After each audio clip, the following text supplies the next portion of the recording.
یاد رکھے فتنوں کا دور ہے، علم حاصل کرنا یہ اچھی بات ہے، لیکن یہاں پر نا کچھ خاص بات بھی ہے، وہ یہ ہے ہر چیز کے حقوق ہوتے ہیں۔ آپ دیکھیں ہمارا اسلام جیسے انسان کو حقوق دیتا ہے ویسے جانوروں کو دیتا ہے، ویسے غیر مسلموں کے حقوق ہیں، ویسے مسجد کے ہیں، گھر کے ہیں، مردوں کے الگ ہے، عورتوں کے الگ ہے، بچوں کے الگ ہے، یتیموں کے الگ ہے۔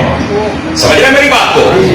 اسی طرح ہر چیز کے حقوق بیان ہوتے ہیں۔ آپ نے کبھی سنا ہے علماء کے بھی حقوق ہوتے ہیں؟ علماء کے بھی حقوق ہیں جن کو سمجھنا چاہیے اور یاد رکھنا چاہیے۔ یہ عوامی بندے سارے حضرات کو جو فرمائیں، عالم کا پہلا حق یہ ہے کہ عالم سے محبت کی جائے۔ اور یہ پتہ کس نے بیان فرمائی؟ حضرت مولا مرتضیٰ شیر خدا مشکل کشا رضی اللہ تعالیٰ عنہ آپ نے ارشاد فرمایا جو عالم ہوتا ہے اس کا پہلا حق یہ ہے کہ اسے محبت کی جائے، اور دوسری بات فرمایا جو عالم ہوتا ہے اس کا دوسرا حق ہے عالم کی مدد کی جائے۔ آواز کمزوروں والی ہے، بالکل کمزوروں والی ہے آپ کی آواز۔ پہلی بات کیا ہے کہ جو عالم ہو اسے محبت کی جائے، اور دوسری بات کیا ہے جو عالم ہے اس کی مدد کی جائے۔ اب یہاں اگر آپ توجہ فرمائیں تو آپ کو ایک بات سنا سکتا ہوں۔ بندے کا نام ہے یحییٰ بن خالد برمکی، یہ برامکا کے رہنے والے تھے، اور یہ خلیفہ ہارون رشید اس کا وزیر تھا۔ یہ کیا کرتا تھا؟ ایک محدث گزرے جن کا نام ہے حضرت سفیان بن عیینہ رضی اللہ تعالیٰ عنہ۔ یہ حضرت سفیان بن عیینہ کو ہر مہینے 1000 درہم یہ ان کی خدمت کیا کرتے تھے، اور بڑی محبت کرتے اور ان کے پاس بیٹھتے اور ان سے پوچھتے کہ کوئی میرے لائق خدمت ہو تو ہم حاضر ہیں۔ دو کام کرتا تھا، محبت بھی کرتا تھا، خدمت بھی کرتا تھا۔ ایک بندے نے سوال کیا، اس نے کہا کہ آپ اس عالم کی اتنی خدمت کیوں کرتے ہیں؟ کیونکہ کئی ایسے بھی ہوتے ہیں کہ خدمت کرے تو میں دم شروع ہو جاتا ہے، جبکہ یہ بات بھی غلط ہے۔ اگر ایک کام ہے تو تم بھی کرو، جو ہے نا۔ اچھا، یہ جو یحییٰ بن خالد تھے یہ 1000 روپیہ دیتے ہیں۔ ایک بندے نے سوال کر لیا کہ میں دیکھ رہا ہوں آپ ان کی خدمت بڑی کرتے ہیں۔ کہا بالکل میں خدمت کرتا ہوں، کیوں کرتے ہیں؟ اب اس کا جواب سنیے، اور جتنے لوگ آئے ہیں اس مدرسے کے لیے آپ بھی یہی جذبات لے کے جائیں، اور مفتی امین صاحب کے لیے یہی جذبات لے کے جائیں، جتنے یہاں علماء سب یہ جذبات لے کے جائیں۔ وہ کہتے ہیں یار میں تو دین نہیں سیکھ سکا، نہ میں سکھا سکا ہوں، یہ عالم ہے، یہ محدث ہے، میں ان کی خدمت اس لیے کرتا ہوں تاکہ ان کا گھر کا سرکل ان پیسوں سے چلتا رہے، اور یہ گھریلو ضروریات اور مصروفیات اور گھریلو ٹینشنوں سے پاک ہو کر یہ دین کا کام اچھے انداز میں کریں۔ کام از کام میں دین سیکھ اور سکھا نہیں سکا تو جو سکھا رہے ہیں ان کو سکھانے میں مدد تو کر سکتا ہوں۔ صرف یہ نیت تھی، کہتا نہیں میں نے ان کی مدد اس لیے کی ہے تاکہ ان کو گھریلو کوئی فکر نہ ہو، ان کا گھریلو نظام چلتا رہے اور یہ دین کی خدمت اور قرآن کی خدمت آسان انداز میں کرتے ہیں۔ میری نیت یہ ہے اور میری کوئی نیت نہیں ہے۔ اب تو یحییٰ بن خالد برمکی جب مر گیا تو کسی نے خواب میں دیکھا پتا تیرے ساتھ کیا ہوا؟ توجہ فرمائیے گا ذرا۔ اس نے کہا اللہ نے میری بخشش فرما دی۔ کہا کس بات پر؟ فرمایا جو میں عالم سے محبت بھی کرتا تھا اور خدمت بھی کرتا تھا، اس کے سلے میں اللہ نے میری بخشش مغفرت فرما دی۔ کیا میں امید کروں کہ ہم جتنے لوگ یہاں بیٹھے ہیں اس جامع ہادہ کی طرف بھی ہم توجہ کریں گے؟ اب دیکھو نا گندم کی کٹائی شروع ہے، یہ ضروری نہیں ہے کہ علامہ مفتی امین صاحب کا میں اقبال کو اپنا بچہ بھیجیں گے تو آپ کہیں گے کہ ٹھیک ہے گٹو لے آؤ تو پھر آدھا گٹو دے دیتا، نہیں، اسے پورا نکالنا کرے۔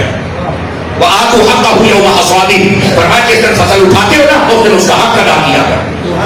سمجھ آ رہی ہے؟ عشر ہے، 10واں حصہ ہے، 9 حصے آپ کے، 10واں اللہ کا، یہ دو، اور اس میں جتنی اجناس ہیں یہ سب کے لیے یہ حکم ہے۔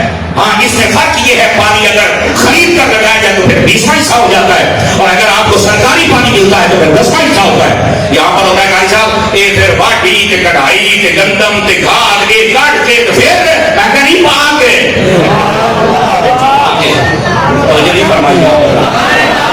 میں آپ کو مسئلہ عرض کر رہا ہوں، یہ سب کچھ بیچ میں جتنی جنس نکلی ہے وہ سبزی کی صورت میں ہو، کپاس کی صورت میں ہو، گندم کی صورت میں ہو، یا پھر کوئی بھی فصل جیسے آپ نفع کھاتے ہیں تو جو ہے نا اس کا 10واں حصہ وہ آپ نے اللہ کی راہ میں خیرات کرنا ہوتا ہے۔ اور اگر سارے 10واں حصہ خیرات کرنے والی جائیں، یہ سڑکوں پہ پھرنے والے فقیر ختم ہو جائے، ہمارے معاشرے کے فقر ختم ہو جائے، اور یہ جو ہمارے معاشرے میں علم دین حاصل کرنے کے مراکز ہیں ان کی بھی ساری پریشانی ختم ہو جائے، یہ خود کفیل ہو جائے، اور آپ کے علاقے کے ذمہ داروں میں ہمیں معلومات ہیں، ایسے ایسے ذمہ دار ہیں، اگر ایک بندہ ذمہ داری لے لے تو سال بھر مدرسہ چلا سکتا ہے، ایسے ایسے ذمہ دار ہیں۔ تو کیا میں امید کروں حضرات توجہ فرمائیں گے؟ اب ظاہر سی بات ہے طلباء یہ تو زیادہ نہیں کہیں گے کہ زمینہ کوئی نہیں، لیکن جنہاں کی ہیں جو نیت ضرور کرے آئے۔ اور پھر بس اوقات یہ بھی ہوتا ہے، داڑھی ہوتے ہیں نا تو وہ کہتے ہیں جی اے کوئی بندہ ہے مفتی صاحب سے بندہ کر لو، میں کہتا ہوں بندہ ہے، آپ بندے ہیں تو میں کہا بندے کا پتر پڑھ پھر دان دے جا۔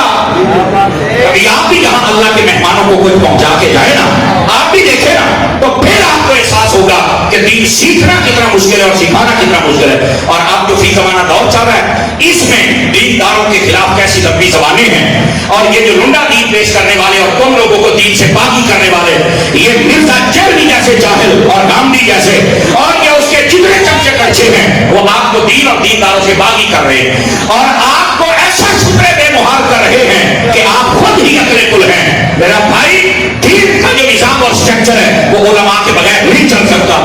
تفسیر قرطبی کے اندر علامہ قرطبی رحمۃ اللہ علیہ آپ نے اس بات کو لکھا الجامع لمحکام القرآن کے اندر، آپ فرماتے ہیں کسی بھی شہر کی خوش نصیبی یہ ہے، ممکن نہ دیکھیں آپ، مجھے نا تقریر بھول جاتی ہے، میں کلاس میں بیٹھنے والا بندہ ہوں، میری طرف توجہ فرمایا تو فرمایا کہ کسی بھی شہر کی خوش نصیبی یہ ہے اور وہ جلدی برباد نہیں ہوگا، شہر بچا رہے گا مصیبتوں سے، جس میں 4 چیزیں ہوں۔ پوچھا گیا کیا کیا؟ فرمایا پہلی بات کہ وہاں کا جو حکمران ہو وہ عدل و انصاف کرنے والا ہو، اس سے مراد شہر کا ڈی سی او بھی ہے، ڈی پی او بھی ہے، اس سے مراد شہر کا M N A M P A بھی ہے اور بڑا سردار بھی ہے۔ فرمایا یہ اگر عدل و انصاف کریں تو وہ شہر کبھی برباد ہو سکتا اور اگر یہ عدل و انصاف نہیں کریں گے تو شہر برباد ہو جائے گا، پہلی بات۔ دوسری بات فرمایا وہاں پر ایک عالم ہونا چاہیے جو خود بھی ہدایت والا ہو اور لوگوں کو ہر قسم کی ضلالت اور گمراہی اور بد نصیبی اور دیوانی اور گستاخی اور بے ادبی سے نکال کر نبی پاک کی غلامی میں لے کے آئے۔ جس شہر کو ایک عالم میسر ہوتا ہے، عالم ربانی، فرمایا وہ شہر بھی کبھی برباد نہیں ہوتا۔ دوسری بات۔ تیسری بات فرمایا جس شہر کے رہنے والے لوگ 2 باتوں کو پسند کریں کہ جب ان کے سامنے کوئی عالم تقریر کرے اور امر بالمعروف یعنی نیکی کا حکم دے تو وہ پسند کریں، برائی سے منع کرے تو وہ لوگ پسند کریں، تو فرمایا وہ شہر کے لوگ کبھی برباد نہیں ہوں گے، چونکہ یہ اپنی خواہشات کے مطابق نہیں چل رہے، یہ اللہ اس کے رسول کی چاہت کے مطابق چل رہے ہیں۔ اور اگر کوئی عالم تقریر کرتا ہے شراب سود بدکاری کے خلاف اور اگر کسی کو تکلیف ہوتی ہے، لکھ لو میری بات، وہ بندہ تو برباد ہوگا ہی ہوگا، وہ شہر بھی برباد ہو جائے گا۔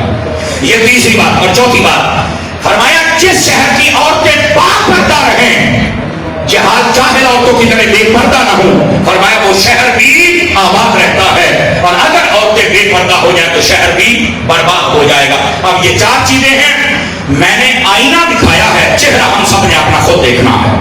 کیا میں امید کروں ان بات کی طرف توجہ کریں گے؟ سمجھ آ رہی ہے بڑی بات کی؟ اور اگر آپ فقیہ ابو الحسن سمرقندی کو پڑھ کے دیکھیں تو آپ نے لکھا اس بات کو، فرماتے ہیں جس شہر کے اندر ایک اچھا عالم ہو، اچھا ڈاکٹر ہو اور ایک لہر ہو، فرمایا وہ شہر بھی کبھی برباد نہیں ہوتا ہے۔ سبحان اللہ کہہ لو۔ یہ میں اس لیے بتا رہا ہوں جس نے جو لکھا ہے اس نے ایک عالم ربانی کا ذکر ضرور کیا ہے، تو آپ خود بھی عالم بنے اور علماء سے محبت بھی کریں، اور یہ عالم وہ ہوتا ہے جس کی وجہ سے شہر برباد نہیں ہوتا، شہر بچ جاتا ہے۔ بلکہ یہاں تک علماء نے لکھا ہے، فرمایا کہ قیامت جب آئے گی نا تو جہل عام ہو جائے گا، جہالت بے باکی یہ عام ہو جائے گی، اس وقت علم اٹھنا شروع ہو جائے گا۔ پوچھا کیسے؟ فرمایا جو علماء ہے وہ دنیا سے رخصت ہونا شروع ہو جائیں گے۔ آج اگر دیکھا جائے تو ہمارے جتنے سنجیدہ فکر علماء ہیں وہ اٹھتے چلے جا رہے ہیں، اور جو ہے وہ بیچارے انتشار کا شکار ہیں۔ میری دعا ہے اللہ اہل سنت کو اتحاد کی دولت نصیب فرمائے، اور جو ہماری لائن ہے جس کو ہم فکر رضا کہتے ہیں اور اسی کا نام سنیت ہے، اسی کا نام بریلویت ہے، اللہ تعالیٰ ہمیں اس پر ثابت قدمی نصیب فرما دے۔ اور جتنے لوگ دائیں بائیں ہو رہے ہیں اللہ تعالیٰ ان کو ہدایت کاملہ عاجلہ عطا فرمائے اور جان عطا فرمائے۔ آمین تو کہہ دو نا۔ ایک تو چپ چھا پڑھ کے بیٹھ جاتے میرے مدرسے سے طلباء تسی بولو، بس اوقات تسی آپ کا جلسہ آپ خلاف کر رہے تھے چپ بیٹھ کے، تو آپ کا چپ بیٹھنا نہیں بنتا، بولیے ذرا سبحان اللہ۔ سمجھ آ رہی ہے؟ اپنے جلسے کو آپ خراب کرنے والا تو بے وقوف بندہ ہوتا ہے۔ تو اس واسطے اگر بات سمجھ آئی تو بولو نا. یہ تھی 5ویں بات. اب آ جائیے ذرا 6ٹھی بات آپ کی خدمت میں عرض کروں. گرامی قدر حضرات، عالم کے 2 حق میں نے بیان کیے، محبت اور بدل. اب 3 حق اور بھی سنیے. ادھر دیکھیے میری طرف. ادب، احترام، اطاعت. عالم کا ادب بھی کرنا ہے اور عالم کی اطاعت بھی کرنی ہے اور عالم کا احترام بھی کرنا ہے. سمجھ آ رہی ہے میری بات کی؟ علماء نے یہاں تک لکھا ہے، حضرت مولانا مرزا نے جب پوچھا کہ عالم کا احترام کیسے کیا جائے تو فرمایا عالم سے کبھی آگے نہ چلنا. عالم سے کبھی آگے نہ چلنا، پہلی بات. دوسری بات فرمایا مزید ان کے احترام میں کیا چیز شامل ہے؟ فرمایا جب لوگ ایسے بیٹھے ہوں، توجہ میری طرف فرمائیے، فرمایا سب کو عمومی سلام کیا جائے، عالم کو خاص سلام کیا جائے. وہ کیسے؟ فرمایا اس کے پاس آ کر مصافحہ کیا جائے. فرمایا یہ عالم کی اطاعت اور عالم کا احترام اور عالم کی عزت ہے. اور اس کے بعد فرمایا عالم کی اطاعت اور احترام اور عزت اور محبت میں کیا چیز ہے؟ فرمایا عالم کی کبھی غیبت نہ کی جائے. یہ جو آج علماء کے پاس بیٹھ کر تمہارے رنگ اور ہیں میرے اہل سنت کے جوانوں، اور جب تم یہاں سے چلے جاتے ہو تو تمہارے رنگ اور ہوتے ہیں اور چھوٹے چھوٹے کلپوں پر اپنے آپ کو تم بہکا رہے ہو. حالانکہ اہل سنت کے علماء مشائخ نے تمہیں ہر چیز دی ہے. وہ میں مانتا ہوں کہ بسا اوقات کئی ایسے پیر آ گئے جنہوں نے ہمیں شرمندہ کیا، کئی ایسے مولوی آ گئے جنہوں نے شرمندہ کیا، کئی ایسے ناخوان اور نقیب آ گئے جنہوں نے شرمندہ کیا. لیکن کیا تم راستہ حق نہیں جانتے ہو؟ احیاء العلوم کے اندر امام غزالی رحمۃ اللہ علیہ آپ نے اس روایت کو لکھا ہے. میں اس کی سند کی طرف نہیں جا رہا، اس میں ذوق ضرور ہے لیکن بات بڑی پدتی ہے. پوچھا گیا، یہ روایت باقاعدہ طور پر نبی پاک علیہ السلام کی جانب منسوب ہے. میرے آقا کریم سے جب پوچھا گیا کس عالم کے پاس بیٹھنا ہے، توجہ ہے حضرات،